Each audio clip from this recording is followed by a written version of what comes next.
12 महिनेच करावे, कारण का अवकाळी पाऊस कधीही पडतो, त्यामुळे शेतकऱ्याच नुकसान, नाहीतर रस्त्यावर असं त्यांनी नाही, हे खरं आहे की अवकाळी पाऊस आता इतकं अनियमित झालेलं आहे की आपण 12ही महिने आता थंडीच्या या सीझनमध्ये आपण पाहतो अवकाळी पाऊस पडू लागला आहे डिसेंबरच्या महिन्यातसुद्धा.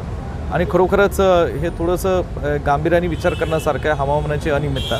आणि याच्यावर येणाऱ्या काळामध्ये आम्ही निश्चितपणे गेल्या आठवड्याभरात महाराष्ट्रात न भूतो न भविष्यती असा अचानक पडलेला जो अवकाळी पाऊस आहे, यात महाराष्ट्रातल्या खास करून पश्चिम महाराष्ट्रातल्या शेतकऱ्यांचं शेतीचं प्रचंड मोठं नुकसान झालेलं आहे. सांगली, नाशिक या जिल्ह्यांमध्ये द्राक्ष बागायतदारांचा एक मोठं एक पीक आहे आणि द्राक्षाचंही नुकसान मोठं झालेलं आहे. याबाबतीत पंचनामे करण्याचे तत्काळ आदेश आम्ही शासनाला दिलेले आहेत.